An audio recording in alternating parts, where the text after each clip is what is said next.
Hello aspirants and welcome back to GK Insights and today we are going to discuss about the next topic that is British in India। तो हमने पिछली videos में battle of Plassey, battle of Buxar and first second and third Carnatic wars के बारे में हमने बहुत अच्छे से पढ़ा। अब हम देखेंगे कि ब्रिटिशर्स की जो कंडीशन थी वो इंडिया में कैसी थी उस टाइम पे और किस किस तरीके से उन्होंने अपनी पावर को गेन किया और यहाँ पर जो है वो इस्टेब्लिशमेंट ली। तो ब्रिटिश ईस्ट इंडिया कंपनी की अगर बात करते हैं तो सबसे पहले जो है वो फाउंडेशन की बात करें तो 1599 में जॉन मिल्डन हॉफ जो है वो इंडिया आते हैं और ईस्ट इंडिया कंपनी स्टार्ट करते हैं जो मिलकर 100 लंदन मर्चेंट्स। ठीक है, जो ईस्ट इंडिया कंपनी है वो स्टार्ट की जाती है 100 लंदन मर्चेंट्स की कोलैबोरेशन के साथ। देन उन्होंने फिर उसके बाद जो है वो रिसीव की परमिशन ली क्वीन एलिजाबेथ वन से और दिसंबर 31 1600 को जो है वो मतलब कि इस दिन पे उन्होंने परमिशन ग्रांट की और साथ में उन्होंने ट्रेड करना शुरू कर दिया ईस्ट के साथ। अब क्वीन एलिजाबेथ ने जो है वो चार्टर इशू किया और उन्हें जो है ईस्ट इंडिया कंपनी को जो है वो मोनोपोली दी और ईस्ट इंडिया कंपनी को 15 साल के लिए जो है वो ट्रेड करने की मोनोपोली यहाँ पर मिलती है। Then it was a private company which was managed by the 24 board of directors. यहाँ पर हम BOD देखते हैं बोर्ड ऑफ डायरेक्टर्स, तो वो 24 थे जो कि कंपनी को मैनेज करते थे। उसके बाद जो इसके फर्स्ट हेड या फर्स्ट गवर्नर की बात करते हैं तो दैट इज़ थॉमस स्मिथ। और जब ईस्ट इंडिया फॉर्म हुई है ना, मतलब जब उसका एक मतलब रखा गया फाउंडेशन स्टोन, तो तब रूलर जो था वो अकबर था। लेकिन जब British east India company arrive हुई है, मतलब इंडिया में आई है, उन्होंने इंडिया में जो परमिशन ग्रांट की है, उसके बाद जो है वहाँ पर जो अकबर जहांगीर जो थे वो रूलर थे। ठीक है, फाउंडेशन के टाइम पे, फॉर्मेशन के टाइम पे कौन था? अकबर। और जब वो इंडिया यहाँ पर आती है कंपनी और स्टार्ट करती है ट्रेडिंग, तो उस टाइम पे जो था वो जहांगीर वहाँ पे रूल कर रहा था, इंडिया में रूल कर रहा था।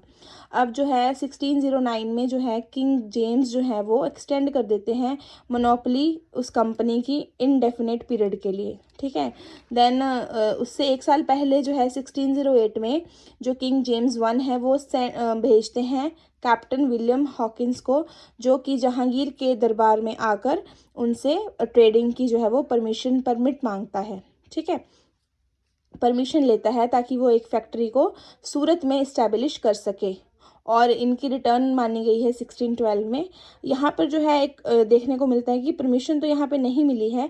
क्यों नहीं दी है जहांगीर ने परमिशन? क्योंकि उसके ऊपर जो था वो पुर्तगीज़ का इन्फ्लुएंस था, इसलिए जो है वो विलियम हॉकिंस को वहाँ पे ट्रेड करने की जो है परमिशन नहीं मिलती है।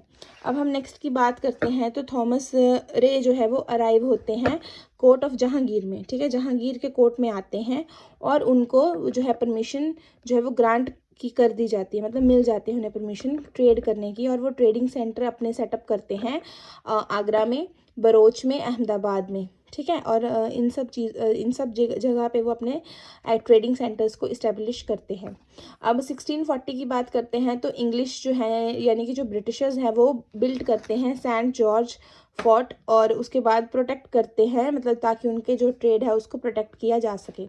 अब इम्पॉर्टेंट सेंटर्स की बात करें तो सबसे पहले जो है वो मसूलीपट्टनम में 1611 में फर्स्ट ट्रेडिंग सेंटर ओपन किया जाता है, फैक्ट्री लगाई जाती है। देन सूरत 1613 में, बॉम्बे में 1668 में, ठीक है, हुगली में, देन मद्रास में फोर्ट सेंट जॉर्ज जो है वो उसको बनाया जाता है। देन कलकत्ता में जो है फोर्ट विलियम को फॉर्म किया जाता है। देन कुडालौर में जो है वो फोर्ट सेंट डेविड को जो है वो उसकी फाउंडेशन स्टोन या उसको फॉर्म किया जाता है। देन यूरोपियंस हमें पता है अलग अलग जो है हमारे देश में रहे और उन्होंने अलग अलग टाइम पीरियड के लिए शासन किया, अपने ट्रेडिंग सेंटर्स खोले, अपना ट्रेड बढ़ाया, यहाँ से बहुत सारी वेल्थ जो है वो अपनी कंट्रीज़ तक पहुँचाई। तो सबसे पहले जो है वो पुर्तगीज़ आते हैं, दैट इज़ 1498 से 1961 तक, जो कि उनका फर्स्ट सेंटर खोलते हैं कोचीन केरला में 1503 में। देन डच आते हैं तो 1605 से 1759 ये करते हैं मछलीपट्टनम में। देन ब्रिटिशर्स आते हैं 1608 से लेकर 1947 तक, मसूलीपट्टनम में फर्स्ट सेंटर खोलते हैं 1611 में। देन डैनिश जो है वो 1616 से 1745 तक रहते हैं, जो कि अपना फर्स्ट सेंटर ऑफ ट्रेड खोलते हैं ट्रैकोनेबार में 1620 में। देन फ्रेंच आते हैं 1668 से 1954 तक, जो कि सूरत में अपना 1668 में सबसे पहले जो है सेंटर इस्टेब्लिश करते हैं।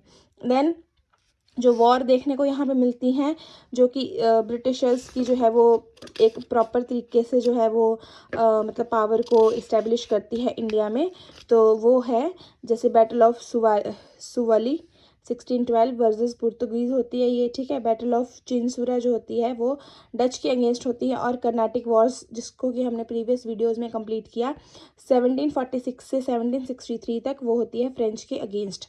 यहाँ पर आपको पता है किस तरीके से मद्रास जो है वो इंग्लिश के पास जाता है, और जो है पौंडीचेरी वाला एरिया जो है वो फ्रेंच अपने अधीन कर लेते हैं। तो उसके बाद इनकी ट्रीटी साइन होती है, ठीक है। उसके बाद जो है वो ब्रिटिशर्स का जो है सुप्रीमेसी यहाँ पे प्रूव होती है, और ब्रिटिशर्स जो है वो पक्के तौर पे इंडिया पे ट्रेड करने के लिए या वहाँ पे मतलब अपनी पावर को इस्टेब्लिश करने में कामयाब होते हैं। So thank you, do share, like and subscribe, follow for more